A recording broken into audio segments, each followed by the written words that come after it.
Hello students. Good evening. कैसे हो आप सभी लोग? मैं आशा करता हूँ आप सबकी तैयारी बहुत अच्छे से चल रही होगी। तो जैसा कि हम लोग इंडियन ज्योग्राफी पढ़ रहे थे, उसी के अंतर्गत आज हम लोग पढ़ेंगे भारत की नदी प्रणाली। ठीक है।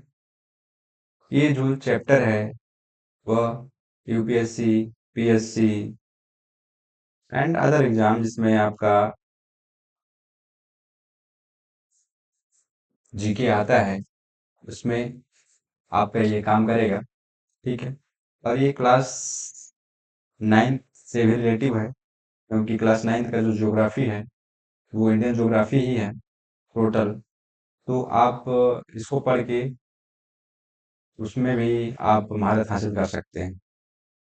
आप क्लास 9th का पूरा कवरेज हो जाएगा, है ना? ठीक है। आगे चलते हैं। अब आज की बात करते हैं इन इंडिया की ड्रेनेज सिस्टम के बारे में। ठीक है। तो जो भारत की नदी प्रणाली है, सबसे पहले हम लोग जान लेते हैं कि नदी प्रणाली होता क्या है ना? तो नदी प्रणाली क्या होता है?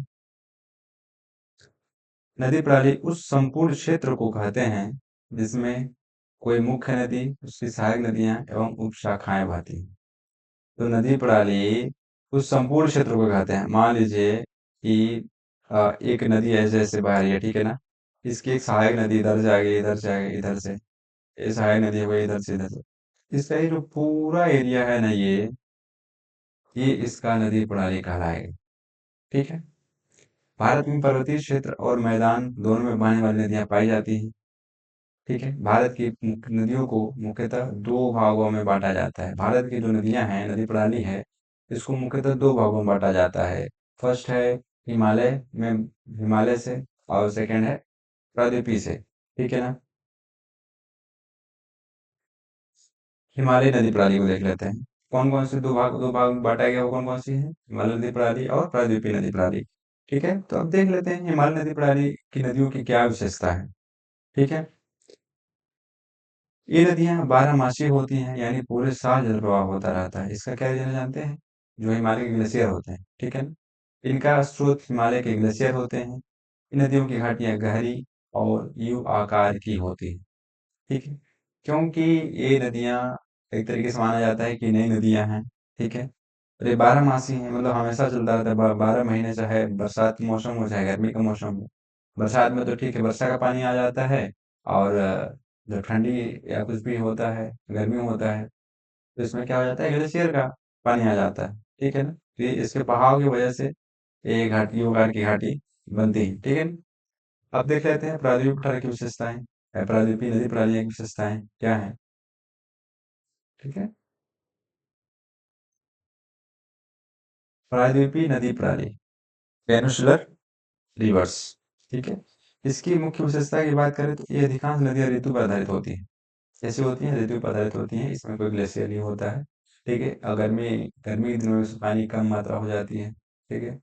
और बरसात में बहुत ज़्यादा हो जाती है। ठीक। इसका जल का स्रोत क्या होती है? वर्षा होती है।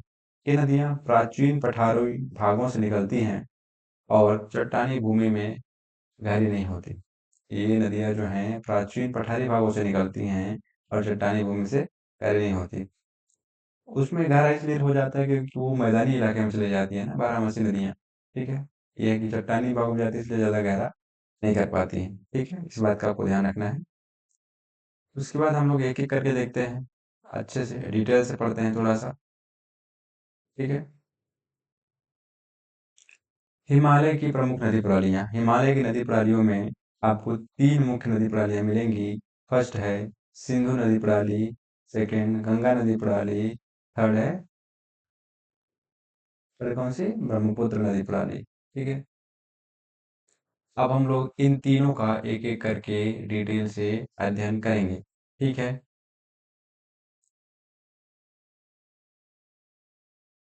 ओके। देखते हैं अब सिंधु नदी प्रणाली को। ठीक है। भारत की प्राचीनतम और सबसे बड़ी नदी प्रणालियों में से एक है सिंधु नदी प्रणाली। आप लोग नाम सुने क्या? सिंधु सभ्यता, सिंधु घाटी सभ्यता, है ना? सुने होंगे। ठीक है। ये मतलब बहुत प्राचीन काल से प्रसिद्ध है, एक तरीके से मान सकते हैं। सिंधु नदी का उल्लेख सबसे पहले ऋग्वेद से सिंधु नाम में मिलता है। सिंधु नदी का जो उल्लेख है वो सबसे पहले कहाँ से मिलता है? ऋग्वेद में मिलता है। किस नाम से? सिंधु नाम से। ठीक है, भारत को इंडिया नाम सिंधु नदी इंडस से ही मिला है। ठीक है, सिंधु प्रणाली भारत, पाकिस्तान, चीन, अफगानिस्तान में फैली हुई है। इस चीज को आपको ध्यान रखना है। ये फैक्चुअल चीजें हैं, आपसे पूछा जा सकता है एग्जामिनेशन में। ठीक है, तो ये चीजें ध्यान रखिए। ओके। ओके, अब देख लेते हैं सिंधु नदी का उद्गम कहाँ होता है। ठीक है, सिंधु नदी का उद्गम जो है वो मानसरोवर झील के पास तिब्बत कैलाश पर्वत क्षेत्र में होता है। जिसका एक मानसरोवर झील के पास एक गोखुरचू करके ग्लेशियर है। ठीक है, वहां से इसका उद्गम होता है। क्या? गोखुरचू करके नाम है। ठीक है, इस बात को आप लोग ध्यान रखिए। ठीक है, और इसकी लंबाई कितनी है? इसकी लंबाई टोटल 2900 किलोमीटर है। भारत में इसकी लंबाई 1114 किलोमीटर है। ठीक है, भारत में ये लद्दाख डेमचोक क्षेत्र में प्रवेश करती है। और भारत के कौन कौन से राज्य इसमें सम्मिलित हैं जो इसके नदी क्षेत्र में आते हैं? जम्मू कश्मीर है, लद्दाख है, हिमाचल प्रदेश है और पंजाब है।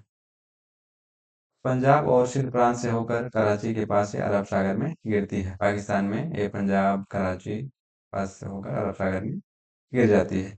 ठीक है, अब सिंधु नदी के उद्गम क्षेत्र के बारे में बात करेंगे हम लोग थोड़ा सा।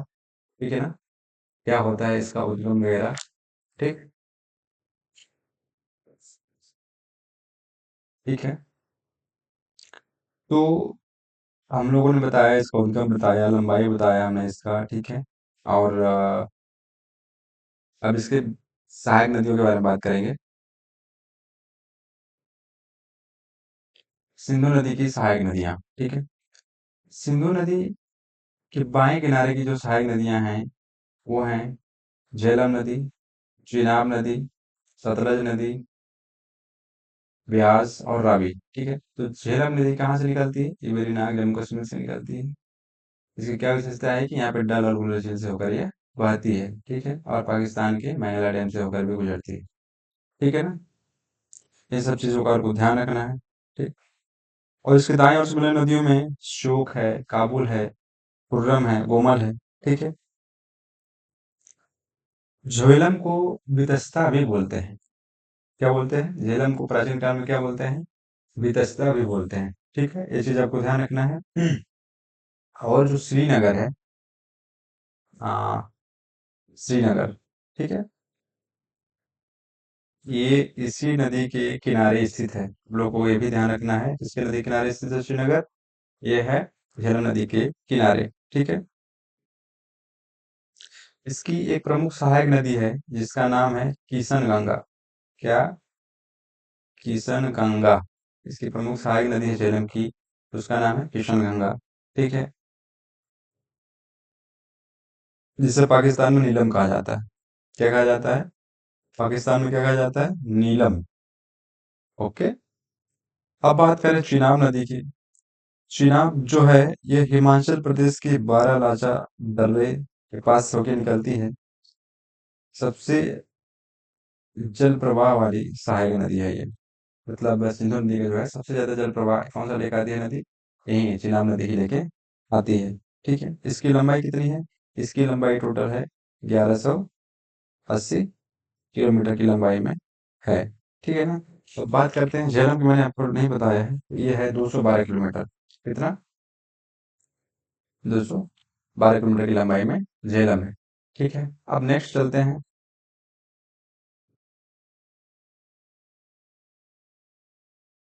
जनाब, फिर दाएं किनारे की सारी नदियां जो हैं, ठीक है, इसके दाएं किनारे की जो सहायक नदियां हैं, ये मुझे लगता है थोड़ा सा मिस्टेक हो गया है। ठीक है, दाएं किनारे। ओके, रावी नदी का देखते हैं तो ये उसका उद्गम है हिमाचल प्रदेश, जो कांगड़ा के पास से निकलती है। और इसको क्या बोलते हैं?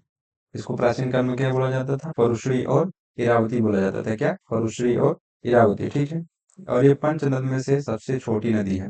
आपको ये बात भी ध्यान रखनी है कि ये पंचनद में से सबसे छोटी है। पंचनद कहाँ पाई जाती है? पंजाब में। ठीक है, यहाँ पे पांचों नदियां का प्रवेश है, जैसे सतलज, झेलम, रावी, ब्यास, चिनाब। ठीक है, भारत पाक सीमा से होकर ये गुजरती है रावी नदी। ठीक है, इसकी लंबाई की बात करें तो 725 किलोमीटर है। कितना? 725 किलोमीटर। ठीक है, और इसका जो है ये पाकिस्तान में जाके सिंधु के निकट चिनाब से मिल जाती है। बात करते हैं ब्यास की। ब्यास नदी, इसको प्राचीन काल में क्या बोला जाता था? विपाशा बोला जाता था। क्या? विपाशा। और रावी नदी को क्या बोला जाता था? परुश्री। क्या? इरावती या परुश्री। ठीक है, ये चीज बोला जाता था। ये चीज आप लोग ध्यान रखें। और ब्यास जो है ये सतलज की सहायक नदी है। और ये कहाँ से, इसको उद्गम कहाँ से होता है? ये रोहतांग दर्रा मनाली के पास से। और सतलज से ये हल्के के पास जाके मिल जाती है। ठीक है, रोहतांग दर्रे से इसका वो होता है, आप लोग ये ध्यान रखिएगा। ठीक है, अब आगे देखते हैं तो इसकी अगर हम लोग बात करें इसकी लंबाई की, तो ये कितना है? इसकी लंबाई कितना है? 470 किलोमीटर। ठीक है, ओके। और आगे देखते हैं अब इसकी सतलज नदी की तरफ। ठीक है, सतलज नदी का जो उद्गम है वो राकसताल तिब्बत से है। कहाँ?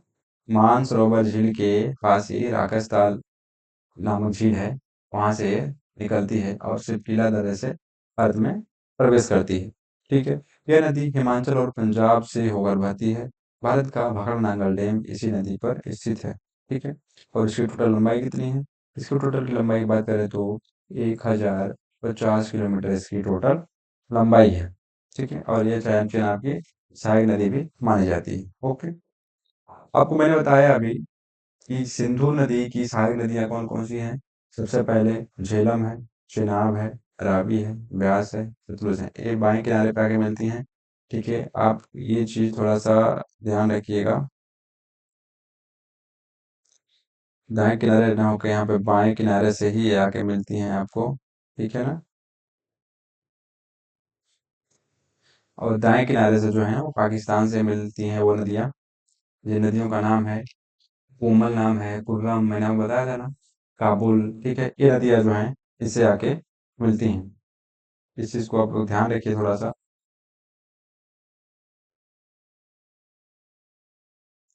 और ये सभी नदियां जो है ना वो पाकिस्तान में मिठान कोट में जाके मिलती हैं सिंधु नदी से।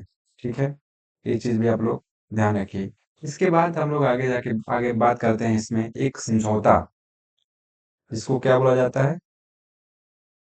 एक समझौता है, जिसका नाम है सिंधु जल समझौता। ठीक है, ये भारत और पाकिस्तान के बीच हुआ था। कब हुआ था? 1960 में। ये चीज आप सवाल ये कभी कभी बन जाता है आपके पेपर में। ये बड़े बड़े यूपीएससी लेवल का पेपर एक में क्वेश्चन आ जाता है इस टाइप का। ठीक है, तो इसमें कौन कौन शामिल थे? भारत और पाकिस्तान के बीच समझौता हुआ था, और इसमें मध्यस्थता कौन कर रहा था? विश्व बैंक मध्यस्थता कर रहा था। ठीक है, इसके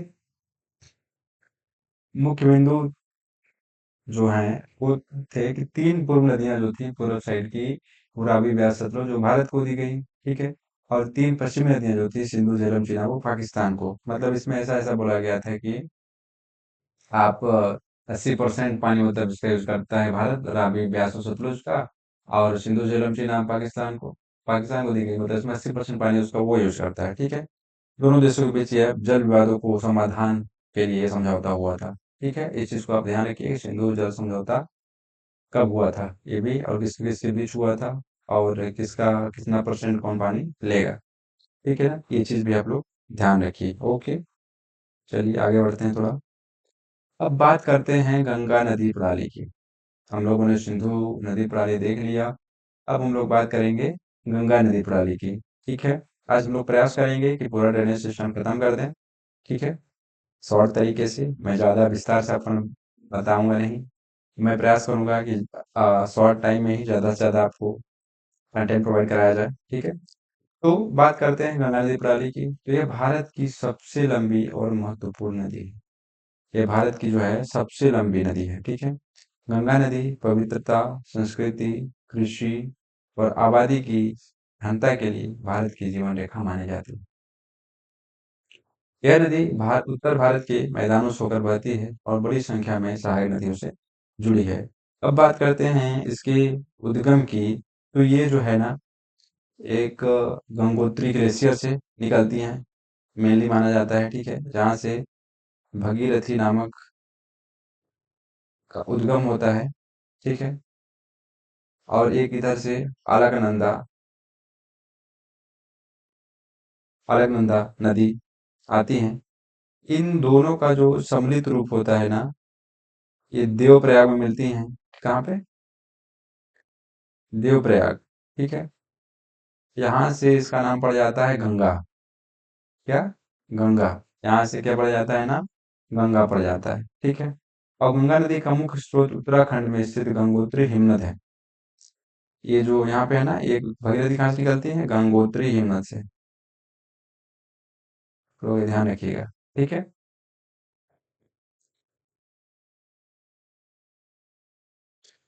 बात करते हैं इसके सहायक नदियों की, ठीक।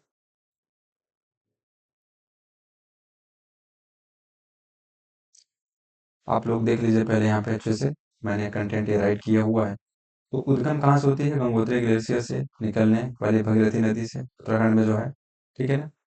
और जब ये क्या है कि देवप्रयाग में भागीरथी और अलकनंदा दोनों मिलती हैं, ठीक है, तो वहां से गंगा नाम पड़ता है, मैंने आपको बताया ना अभी पहले। और मुख्य राज्य मतलब किस किस राज्यों से होकर जो मुख्यतः इसका अपवाह तंत्र है, वो है उत्तराखंड में, उत्तर प्रदेश में, बिहार में, झारखंड में और पश्चिम बंगाल में, ठीक है। और ये अपने मुहाने पे क्या बनाती है? एक डेल्टा बनाती है। और कहाँ इसका मुहाना मतलब कहाँ समाप्त होती है? अपने पानी जो है वो बंगाल की खाड़ी में जाके गिराती है, गंगा सागर में समाप्त होती है, ठीक है। इसकी कुल लंबाई जो है 2525 किलोमीटर है, जिसमें भारत में 2071 किलोमीटर भारत में स्थित है, ठीक है। अब हम लोग आगे बात करेंगे गंगा की सहायक नदियों के बारे में, ठीक है। गंगा की प्रमुख सहायक नदियां, ट्रिब्यूटरीज ऑफ गंगा, दो भागों में बांटते हैं इसकी सहायक नदियों को। एक तो बाएं किनारे की सहायक नदियां, दूसरी दाएं किनारे की सहायक नदियां। तो देखते हैं बाएं किनारे में कौन कौन सी नदी हैं, ठीक है। तो बाएं किनारे की बात करें तो घाघरा नदी है, जिसका उद्गम तिब्बत, नेपाल से होते हुए उत्तर प्रदेश में बहती है ये, ठीक है। इसका उद्गम कहाँ होता है? तिब्बत में होता है। किसका? घाघरा का, ठीक है। और इसकी जो दूसरी सहायक नदी है वो है गंडक, ठीक है। गंडक का गंडक की बात करें तो ये नेपाल से निकलती है। नेपाल के कहाँ? धौलागिरी व एवरेस्ट पर्वत से, ठीक है। कहाँ? धौलागिरी से निकलती है, ठीक है, मान लो ये। और बहती कहाँ है? उत्तर प्रदेश में, ठीक है। और ये पटना के निकट सोनपुर में कहाँ मिल जाती है? गंगा नदी से मिल जाती है, ठीक है। यह नदी अपने परिवर्तन के लिए बहुत ही प्रसिद्ध है और इसकी लंबाई टोटल जो है वो कितना है? 425 किलोमीटर, ठीक है। अब बात करें कोसी की, इसकी कोसी, ठीक है। कोसी की बात करते हैं तो ये नेपाल हिमालय से निकलती है, ठीक। और नेपाल हिमालय से निकलती है और ये बिहार में, स्पेशली बिहार में, क्योंकि इसको बिहार का शोक भी बोला जाता है कोसी नदी को। उस एरिया में क्या होता है कि बरसात के टाइम पे पूरा बाढ़ग्रस्त कर देता है, ठीक है। इसी कारण इसको क्या बोला जाता है? बिहार की शोक बोला जाता है, ठीक है। इस चीज को आपको ध्यान रखना है, ठीक है। और ये मार्ग बदलने के लिए इसीलिए बोल रहा हूँ ये एक शोक बोला जाता है, क्योंकि मार्ग बदलने के लिए बहुत ही प्रख्यात है। और इसकी टोटल लंबाई की बात करें तो वो है कितना? 730 किलोमीटर, ठीक। ओके। बात करते हैं महानंदा, दार्जिलिंग से जो निकलती है और उत्तर बिहार और पश्चिम बंगाल में इसका वैसा क्षेत्र है। देखो लिखा भी है कोसी नदी को क्या? बिहार का शोक भी कहा जाता है। इसकी और भी जो है बाएं तरफ से नदियां जो है कि लगती हैं, जिसमें मैं आपको नाम बता दूं, जैसे रामगंगा नदी हो गई। रामगंगा नदी भी प्रमुख गंगा की सहायक नदी है। ठीक है। शारदा या सरयू नदी हो गई। ठीक है। बाकी गंडक, घाघरा, कोसी, ये सब तो है ही। ठीक है। तो रामगंगा के बारे में भी आप थोड़ा बहुत जान लीजिए कि ये कन्नौज के निकट गंगा नदी में मिल जाती है। और ये कहाँ से निकलती है? कुमाऊं हिमालय से निकलती है। ठीक है, ये भी ध्यान रखिए। और शारदा नदी की बात करें तो शारदा नदी का जो उद्गम है वो बेसिकली माना जाता है नेपाल हिमालय से। ठीक है। और ये उत्तर प्रदेश के बाराबंकी से गंडक नदी में, सॉरी, घाघरा नदी में मिल जाती है। ठीक है। अब हम लोग आगे देखते हैं, कुछ इसमें और जैसे सोन नदी भी है। ठीक है। दामोदर नदी। आगे हम लोग देखते हैं दाएं किनारे पर कौन कौन सी नदियां मिलती हैं पहले। ठीक है। तो दाएं किनारे पे जो नदियां, सहायक नदियां हैं, वो हैं, इसमें यमुना जो है सबसे बड़ी सहायक नदी है। यमुना दाएं साइड से मिलती है, चंबल दाएं साइड से मिलती है, बेतवा, केर और सोन ये जो है दाएं साइड से आपको मिलते हैं। ठीक है। यमुना का जो उद्गम स्थल है वो यमुनोत्री ग्लेशियर है, जो उत्तराखंड में स्थित है। और यह प्रयागराज में गंगा से मिलती है। ओके। चंबल की बात करें तो यह मध्य प्रदेश में इसका उद्गम स्थल है। ठीक है। कहाँ पे है? मध्य प्रदेश में इसका उद्गम स्थल है। ठीक है। और यमुना, यमुना को एक तरीके से यह सबसे लंबी इधर की मान सकते हैं कि इसकी जो सहायक नदियों में है वो सबसे लंबी नदी है। ठीक है। कितना लंबाई है इसकी? लगभग 1370 किलोमीटर। आप लोग ये भी जान लो कितना, 1370 किलोमीटर। ठीक है। और बात करें, यमुना की सहायक है चंबल और बेतवा, ये विंध्य क्षेत्र से निकलती है और यमुना में मिल जाती है। ठीक है। और केन की बात करें, ये भी मध्य प्रदेश से निकलती है, बुंदेलखंड क्षेत्र में खासतौर से है। सोन जो है अमरकंटक मध्य प्रदेश से निकलती है और बिहार में जाके पटना में गंगा में मिल जाती है। ठीक है। और यमुना नदी का आप भी देखोगे कि प्रयागराज में मिलती है, जिसमें प्रयाग संगम ही बोला जाता है उसको। ठीक है ना। तो चलिए अब आगे देखते हैं। आप लोग दामोदर नदी के बारे में सुने हैं क्या? ये जिसको बंगाल की शोक बोला जाता है। क्या बोला जाता है? बंगाल की शोक बोला जाता है। ठीक है।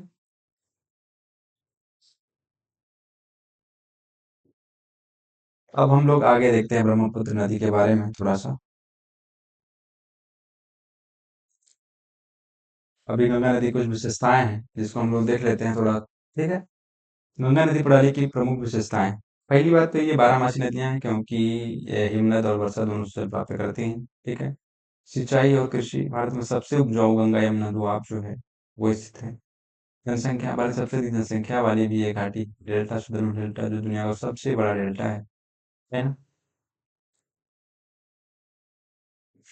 गंगा डेल्टा, गंगा और ब्रह्मपुत्र नदियां मिलाकर विश्व का सबसे बड़ा डेल्टा बनाती हैं। यह पश्चिम बंगाल बांग्लादेश में स्थित है, जहाँ पे मुख्यतः बंगाल टाइगर पाया जाता है। ठीक है। अब बात करते हैं हम लोग किसका? अब हम लोग बात करेंगे ब्रह्मपुत्र नदी प्रणाली के बारे में। ओके। ब्रह्मपुत्र नदी भारत, चीन, भूटान और बांग्लादेश से बहती है। कहाँ कहाँ बहती है? ब्रह्मपुत्र नदी जो है वो भारत से, चीन से और भूटान और बांग्लादेश होके बहती है। ओके। यह भारत की सबसे चौड़ी नदी है। यह भारत की सबसे चौड़ी नदी है। इसका प्रवाह क्षेत्र तीव्र है और यह मानसून के समय अत्यधिक बाढ़ लाती है, खासतौर से असम में, है ना। आप लोगों ने न्यूज में सुना होगा।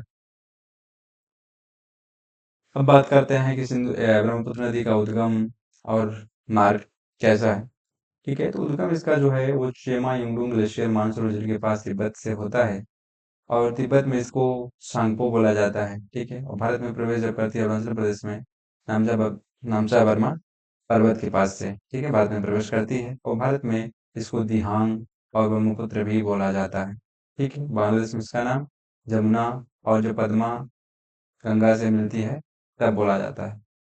पहले जमुना बोला जाता है, लेकिन जब गंगा और जमुना मिल जाती हैं तो ये पद्मा का नाम धारण कर लेती हैं। उसके बाद बात करें तो ये गंगा के साथ मिलकर सुंदरबन डेल्टा बनाते हुए बंगाल की खाड़ी में गिरती है। और इसकी टोटल लंबाई की बात करें तो यह 2900 किलोमीटर है, जिसमें भारत में बात करें तो भारत में केवल 916 किलोमीटर ही पाया जाता है। ठीक है ना? ओके, आगे चलते हैं, देखते हैं कि बहाव वाले देश कौन कौन से, मतलब इसका अपवाह तंत्र जो है किन किन देशों में है। तो तिब्बत, भारत और बांग्लादेश में। तिब्बत में इसको सांगपो बोला जाता है, और भारत में इसको ब्रह्मपुत्र और दिहांग बोला जाता है, बांग्लादेश में जमुना। और जब जमुना और गंगा मिलती हैं तो उसको बांग्लादेश में पद्मा भी बोला जाता है। ठीक है, ओके, आगे चलते हैं। आगे देखते हैं कि ब्रह्मपुत्र की कुछ सहायक नदियां हैं, जैसे लोहित नदी है, ठीक है, जो अरुणाचल प्रदेश में है। दिबांग नदी है जो अरुणाचल प्रदेश में, सुबनसिरी नदी है जो असम में है, मानस नदी जो भूटान से आती है, और तिस्ता नदी जो सिक्किम से आती है, बांग्लादेश में मिलती है। ठीक है, सुबनसिरी नदी को ब्रह्मपुत्र की सबसे बड़ी सहायक नदी बोलते हैं। ठीक है, अब बात करें तो इसी के जो ब्रह्मपुत्र नदी जैसे असम में आती है, तो वहां पे एक झील है ना, उस झील को क्या बोलते हैं? माजुली, माजुली द्वीप करके है। ठीक है, माजुली द्वीप,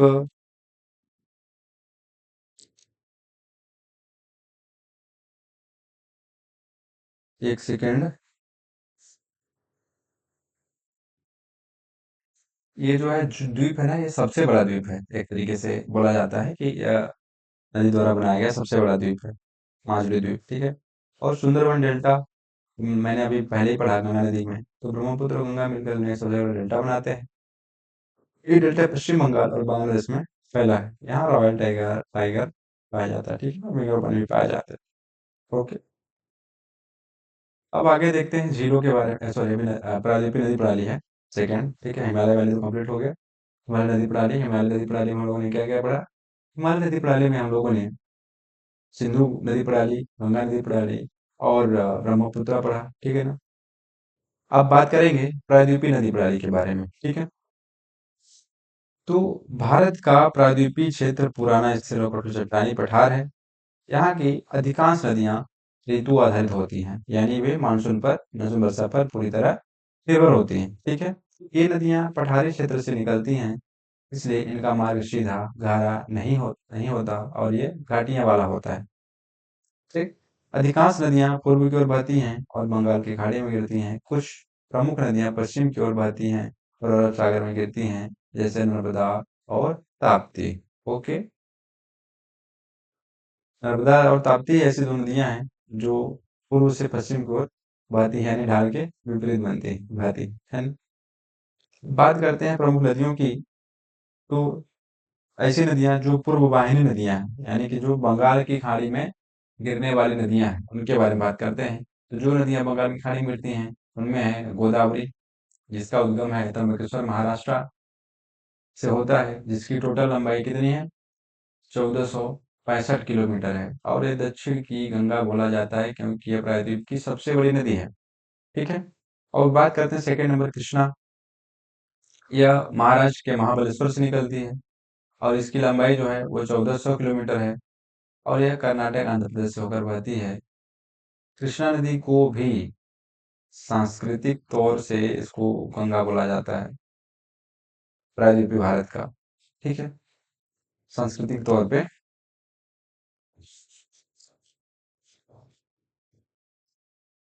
गोदावरी नदी की इसकी कुछ कुछ प्रमुख सहायक नदियां हैं, जैसे प्राणहिता, पूर्णा, वेनगंगा, वर्धा। ठीक है, ये सभी जो हैं इसकी सहायक नदियां हैं।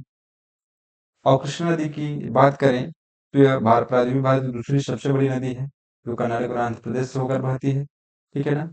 और इसकी जो सहायक नदियां हैं वो हैं कोयना है, यरला है, वर्डा है, पंचगंगा है, दूधगंगा है। ठीक है ना? और इसकी तुंगभद्रा नदी जो है इसकी एक सहायक नदी है, हगरी।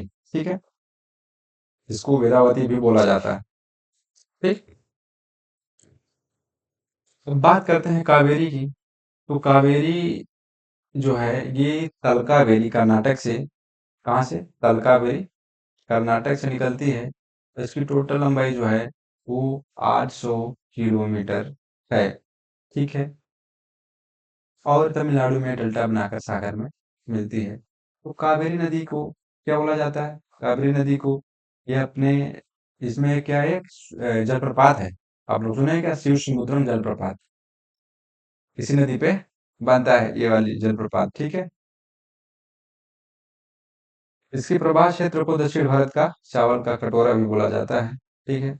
इसमें कृष्णा सागर जलाशय, भोगेनफल जलप्रपात आदि अवस्थित हैं। ठीक है। अब बात करते हैं महानदी। ये कहाँ से निकलती है? छत्तीसगढ़ के सिहावा से निकलती है। इसकी लंबाई टोटल कितनी है? 851 किलोमीटर। कितनी? 851 किलोमीटर है। जिसमें हीराकुंड बांध स्थित है इसमें। अब बात करते हैं पश्चिम वाहिनी नदियां। इसी के अंतर्गत पूर्व वाहिनी नदी पेन्नार भी आता है। ठीक है। अब पश्चिम वाहिनी की बात करें तो इसमें मुख्यतः आता है नर्मदा। कौन सी नदी? नर्मदा नदी आता है, ताप्ती आता है, माही आता है, साबरमती आता है। ठीक है। तो नर्मदा को देखते हैं तो ये अमरकंटक से निकलता है मध्य प्रदेश के, जिसकी टोटल लंबाई है 1312 किलोमीटर। और ये पश्चिम से पूर्व की ओर, सॉरी, पूर्व से पश्चिम की ओर बहने वाली प्रमुख नदी है। ठीक है। भक्ति की बात करें तो ये मुल्ताई मध्य प्रदेश से इसका उद्गम होता है।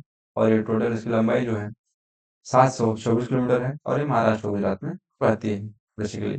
ठीक है। और माही की बात करते हैं तो ये भी मध्य प्रदेश से निकलती है और 583 किलोमीटर की दूरी तय करती है। साथ में यह ऐसी नदी है जो कर्क रेखा को 2 बार काटती है। ये काफी फैक्चुअल चीज है, ऐसा पूछा जाता है एमपीपीएससी में, मैंने देखा है। ऐसी कौन सी नदी है जो कर्क रेखा को 2 बार काटती है? वो कौन सी है? माही नदी। ठीक है। अब बात करें साबरमती की तो ये मध्य प्रदेश से निकलती है और 371 किलोमीटर की दूरी तय करके अहमदाबाद से होकर बहती हुई जाके कहाँ मिल जाती है? नर्मदा नदी मिल जाती है, सहायक नदी है उसकी। ठीक है। नर्मदा नदी जो है वो, इसका जो क्षेत्र है वो टोटल कहाँ कहाँ फैला हुआ है? मध्य प्रदेश में, गुजरात में और महाराष्ट्र में। ठीक है। इसी नदी पर बहुत सारे बांध बनाए गए हैं। जैसे आप लोग कुछ बांधों के नाम याद है क्या? जैसे मध्य प्रदेश में बांध है ना, सरदार सरोवर करके है एक। ठीक है। उसी प्रकार है। अब हम लोग आगे देखेंगे। और ये बताओ, और क्या नर्मदा और ताप्ती नदियां जो है ना, वो मुहाने पे डेल्टा नहीं बनाती हैं। क्या बनाती हैं? एस्चुअरी बनाती हैं। एस्चुअरी। ठीक है। अब पूर्व की ओर बहाव का क्या कारण है नदियों का? प्रायद्वीपीय ढलान पूर्व दिशा की ओर है। और पश्चिम की ओर बहाव का क्या कारण है? विशेष घाटियां, जैसे नर्मदा की गहरी दरार घाटी, जिससे क्या है, नर्मदा नदी घाटियों से होके बहता है, इसलिए उसको पूर्व की ओर ढलान का कोई मतलब ही नहीं है। ठीक है। और ताप्ती भी ऐसी ही है। नर्मदा जो है विंध्याचल और सतपुड़ा पर्वत के बीच से होके बहती है, यानी उसके बीच से घाटी होके बहती है। ठीक है। ये चीज भी आपको ध्यान रखना है। अब देखते हैं प्रायद्वीपीय नदियों की विशेषताएं। इनका जल का स्रोत जो होता है मुख्यतः वर्षा होता है। क्या होता है? मुख्यतः वर्षा होता है। और जल प्रवाह ऋतु आधारित मानसून, मानसून में सबसे अधिक जल प्रवाह होता है। प्रवाह दिशा की बात करें तो अधिकतर नदियां जो है पूर्व की ओर बहती हैं, कुछ हैं जो पश्चिम की ओर बहती हैं। ठीक है। और इनकी घाटियां जो कैसी होती हैं? संकीर्ण होती हैं, गहरी होती हैं। ठीक है। और डेल्टा का निर्माण कौन करती है? पूर्व वाहिनी नदियां करती हैं डेल्टा का निर्माण। और पश्चिम वाहिनी करती हैं एस्चुरी का निर्माण। ठीक है।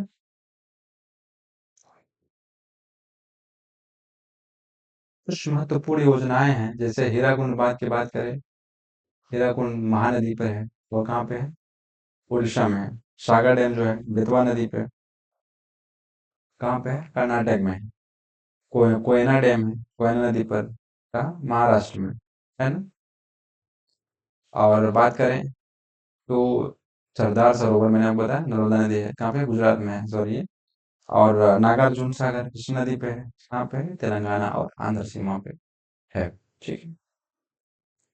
बात कर लेते हैं झीलों की। भारत में कितनी मुख्य झीलें हैं? बहुत है, झीलें तो बहुत सारी हैं, वैसे प्रमुख झीलों की बात करेंगे हम लोग। ठीक है, तो सबसे पहले जानो कि झील होता क्या है। झील एक स्थिर जलराशि है। क्या है? एक स्थिर जलराशि है जो पृथ्वी की सतह पर प्रकृति में कृत्रिम रूप से बनी होती है। ठीक है, यह पानी नदियों, ग्लेशियरों, भूमिगत स्रोतों या समुद्री जल से भी आ सकता है। ठीक है, बात करते हैं कुछ प्रमुख झीलों की। सॉरी, पहले वर्गीकरण देख लेते हैं कौन कौन से आखिर झील हो सकते हैं, किस किस प्रकार के। तो सबसे पहले जो झीलों का वर्गीकरण किया गया है वो कितने प्रकार में किया गया है? वो 6 प्रकार में। पहला है जो प्राकृतिक झीलें, वो कैसे होते हैं? वो प्राकृतिक कारणों से बने होते हैं, जैसे कि डल झील है, वुलर झील है, लोकटक झील है। ठीक है, कृत्रिम झीलें जो कि मनुष्य द्वारा बांधकर बनाई जाती हैं, जैसे फतेह सागर है और हुसैन सागर है। मीठे पानी की झीलें जैसे पीने योग्य जल नदियों से घोषित होते हैं, जैसे कि बुलर, नैनी, भोपाल ताल आदि। खरे पानी की झीलें समुद्र में से जुड़ी नमक नमक की अधिक मात्रा अधिक होती है खारे पानी में। और ये जैसे कि चिल्का हो गया, सांबर हो गया, पुलिकड़ झील हो गया, ये सब इनके उदाहरण हो सकते हैं। ग्लेशियर झीलों की बात करें तो ये हिमनद पिघलने से बनी होती हैं, जैसे रूपकुंड, सो, मोरिनी। ठीक, लेगून झील भी होता है। लेगून झील जिसमें समुद्र के किनारे होते हैं आंशिक रूप से बंद जल, चिल्का, वेम्बनाड, अष्टमुडी ऐसे झीलों के उदाहरण हैं। ठीक है, अब बात करते हैं कुछ प्रमुख झील जो हैं इंडिया में। ठीक है, कुछ प्रमुख झील जो हैं वो इंडिया में बात करें तो फर्स्ट है चिल्का झील। कौन सा? चिल्का झील। चिल्का झील उड़ीसा में है और ये खारे पानी का झील है। ये एशिया की सबसे बड़ी लैगून झील है, जिसमें पक्षियों के लिए अभयारण्य बनाया गया है। ठीक है, ये आप लोग याद रखिएगा, इम्पोर्टेंट है एक तरीके से। ठीक है, कोलेरू झील यह आंध्र प्रदेश में पाया जाता है। ये मीठे पानी की झील है, यह पक्षी प्रेमियों के लिए प्रसिद्ध है। ओके, हुसैन सागर तेलंगाना में स्थित है, कृत्रिम झील है और ये बीच में बुद्ध की प्रतिमा प्रसिद्ध पर्यटन स्थल बन चुका है ना। पुलिकट पुलिकट झील तमिलनाडु आंध्र प्रदेश सीमा पर है। यह खारे पानी की झील है, भारत की यह दूसरी बड़ी लैगून झील है। सबसे बड़ी कौन सी? चिल्का है, उसके बाद पुलिकट है। ठीक है, बात करते हैं लोकटक झील, जो कि मणिपुर में है, मीठे पानी की झील है। इसको फ्लोटिंग झील या फुमदी के लिए प्रसिद्ध है। इसको फ्लोटिंग झील बोलते हैं और ये फुमदी के लिए भी प्रसिद्ध है। ठीक है, रणसर झील गुजरात में स्थित है और ये मीठे पानी का झील है और यहाँ प्रवासी पक्षियों का निवास होता है। सोमरुरी झील जो लद्दाख में स्थित है, ये मीठे पानी का झील है और ये समुद्र तल से ऊंचाई पर स्थित है। ठीक है, लद्दाख में एक और झील है पेंगोंग झील, इसमें खारे पानी की झील है। यह भारत चीन सीमा पर 60% हिस्सा चीन में और भारत की सबसे लंबी झील मानी जाती है। हाउस बोट पर्यटन भी बोला जाता है इसमें। ठीक, अष्टमूडी झील, सॉरी कुछ गड़बड़ हो गया क्या? बेमनार झील की बात है तो भारत की सबसे लंबी झील है ना। तभी तो सोच रहा हूँ यार, क्या बोलते जा रहा हूँ मैं, समझ में नहीं आ रहा। तो बेम्बनाड जो झील है ना, वो केरल में है और ये बैक वाटर झील है और ये भारत की सबसे लंबी झील है। हाउस बोट पर्यटन के लिए भी यह प्रसिद्ध है। ठीक है, बात करें अष्टमुडी झील जो कि केरल में है। यह बैक वाटर झील है और कोल्लम जिले में स्थित है। ठीक है, भोपाल की झीलें जैसे बड़ा और छोटा तालाब कृत्रिम झीलें हैं। यह राजा भोज द्वारा निर्मित पानी पीने के लिए बनाई गई हैं, पीने योग्य पानी के स्रोत हैं ये। सागर झील यह मध्य प्रदेश में है, जो मीठे पानी के लिए झील है और धार्मिक और पर्यटन महत्व है यहाँ पे। ठीक है, और कुछ झीलें भी हैं जैसे वुलर झील, जम्मू कश्मीर में है, मीठे पानी का झील है। यह भारत की सबसे बड़ी मीठे पानी की झील है। ठीक है, डल झील की बात करें तो भी जम्मू कश्मीर में मीठे पानी की है और श्रीनगर का घना बोला जाता है इसको, और शिकारा बोटिंग के लिए प्रसिद्ध है। ठीक है, नैनी झील उत्तराखंड में है, यह मीठे पानी के लिए प्रसिद्ध है। नैनीताल का प्रमुख आकर्षण केंद्र है ये। भीमताल उत्तराखंड में है, यह मीठे पानी के लिए झील है और नैनीताल में बड़ा जलाशय है। ठीक है, संबर झील की बात करें तो राजस्थान में है, यह खारे पानी की झील है और भारत की सबसे बड़ी खारे पानी की झील है। इसमें नमक उत्पादन केंद्र भी है। ढांचा नमक उत्पादन किया जाता है। और बात करें पिचोला झील जो राजस्थान में है और एक कृत्रिम झील है जो उदयपुर में स्थित पर्यटन आकर्षण केंद्र है। फतेह सागर झील की बात करें जो राजस्थान में है, एक कृत्रिम झील है जो उदयपुर में पिचौला से जुड़ी हुई है। ठीक है, तो आज का क्लास इतना ही है जिसमें मैंने आपको टोटल बात करें तो पूरी ड्रेनेज सिस्टम के बारे में बता दिया है। ठीक है, तो हम लोगों ने इस पूरे चैप्टर में क्या बात किया कि सबसे पहले देखते हैं कि नदी प्रणाली होता क्या है। तो हम लोगों ने बताया कि नदी प्रणाली उस संपूर्ण क्षेत्र को कहते हैं जिसमें एक मुख्य नदी और उसके साथ में सहायक नदियां होती हैं। फिर हम लोगों ने देखा कि भारत की नदियों के मुख्यतः दो भाग होते हैं, हिमालय नदी प्रणाली और प्रायद्वीपीय नदी प्रणाली। अब हिमालय नदी प्रणाली की बात करते हैं तो उसके तीन भाग हैं। फर्स्ट है सिंधु नदी प्रणाली, सिंधु नदी, फिर गंगा नदी प्रणाली, फिर उसके बाद ब्रह्मपुत्र नदी प्रणाली। ठीक है, तो सिंधु नदी प्रणाली हम लोगों ने देखा कि इसका उद्गम कहाँ से हुआ। सिंधु नदी का उद्गम गोखुरचू ग्लेशियर से हुआ। ठीक है, इसकी लंबाई टोटल 2900 किलोमीटर है।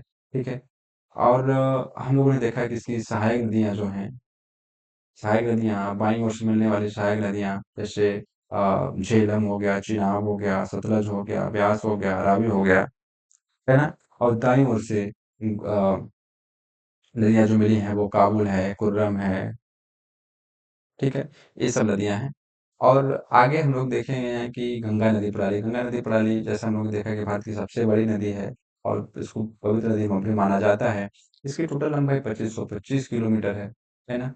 और इसकी जो प्रमुख सहायक नदियां हैं जो बाएं तरफ से मिलती हैं वो है गंडक है, घाघरा है, कोशी है। ठीक है, रामगंगा है।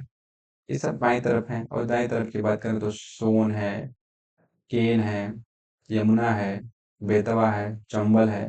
ये सब दाएं तरफ की नदियां हैं जो सोन की गंगा की सहायक नदियां हैं। ठीक है, तो इंडिया में जो है सबसे बड़ा प्रवाह तंत्र अगर बोला जा सकता है तो वो किसका है, गंगा नदी प्रणाली का प्रवाह तंत्र है। फिर उसके बाद हम लोगों ने बात किया ब्रह्मपुत्र नदी की। तो ब्रह्मपुत्र नदी की हम लोगों ने देखा कि उसका उद्गम जो है वो तिब्बत से होता है, मानसरोवर जिले के पास से, है ना। फिर वो तिब्बत से होते हुए भारत में अरुणाचल प्रदेश से बारालाचा करके, नहीं नहीं सॉरी, नामचा बर्मा पर्वत से होके गुजरती है साइड से और असम होते हुए बांग्लादेश में आ जाती है। इसको इंडिया में दिबांग या ब्रह्मपुत्र बोला जाता है, साथ और तिब्बत में इसको सांगपो बोला जाता है ना। और जब ये बांग्लादेश में प्रवेश करती है तो इसको जमुना बोला जाता है। और जब बांग्लादेश में जमुना और गंगा नदी दोनों आपस में मिल जाती हैं तो वहां से उसको पद्मा बोला जाता है और अंत में जाके ये बंगाल की खाड़ी में गिर जाती है। ठीक है, अपना पानी वहां छोड़ती है और एक बहुत बड़ा डेल्टा का निर्माण करती है जिसको सुंदरबन डेल्टा बोला जाता है। ये विश्व का सबसे बड़ा डेल्टा बोला जाता है जहाँ पे मैंग्रोव वन और बंगाल टाइगर पाया जाता है ना। अब इसके बाद हमने देखा प्रायद्वीपीय नदियों के बारे में। प्रायद्वीपीय नदियां ये जो मुख्यतः हैं, इसकी क्या विशेषता है कि ये मानसून पे आधारित होती हैं। और जो हिमालयी नदियां हैं वो क्या होती है, सुधार निरा होती हैं। ठीक है, और ये घाटियों में बहती हैं। ठीक है ना। तो इसमें भी दो पार्ट हैं, एक अरब सागर में गिरने वाली, दूसरी बंगाल की खाड़ी में गिरने वाली। अरब सागर में गिरने वाली जो प्रमुख नदियां हैं उनमें आता है नर्मदा और ताप्ती। ठीक है, और एक साबरमती है, माही भी है। ठीक है, माही एक मैंने इंपॉर्टेंट फैक्ट बताया जो कि कर्क रेखा को दो भागों में काटती है, मतलब दो बार काटती है वो। ठीक है, और जो पश्चिम की ओर बहने वाली नदियां हैं उनमें है, कौन कौन सी उसमें नदियां हैं, गोदावरी है जिसको दक्षिण भारत का गंगा बोला जाता है, कावेरी है, कृष्णा है। ठीक है, ये सभी नदियां जो हैं ये पश्चिम की ओर बहने वाली नदियां हैं जो, सॉरी, पूर्व की ओर बहने वाली नदियां हैं जो बंगाल की खाड़ी में गिरती हैं और डेल्टा का निर्माण करती हैं। ठीक है, बात करें कावेरी नदी में तो उसमें एक झील पाया जाता है, झरना, सॉरी, शिव समुद्रम झरना जिसको बोलते हैं, वो काफी प्रसिद्ध है। ठीक है, उसके बाद हम लोगों ने बात किया झीलों के बारे में। हम लोगों ने बहुत सारी झील देखी जिसमें सबसे बड़ी मीठे पानी की झील देखा हमने, वुलर, है ना। और सबसे बड़ी झील की बात करें तो चिल्का झील मैंने देखा जो खारे पानी की झील है ना। तो उन सभी को आप अच्छे से तथ्यों को अच्छे से जान लीजिए और इसको अपने माइंड में कंठस्थ कर लीजिए। ये आपको बहुत ही यूजफुल है। इससे आपको एक दो क्वेश्चन हमेशा जो है कि चाहे वो एसएससी का पेपर हो चाहे पीएससी का हो या यूपीएससी का हो, इससे आपको एक क्वेश्चन हमेशा पूछ लिया जाता है, ठीक है?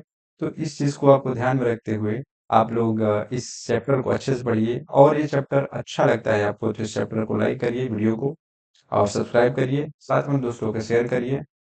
Thank you.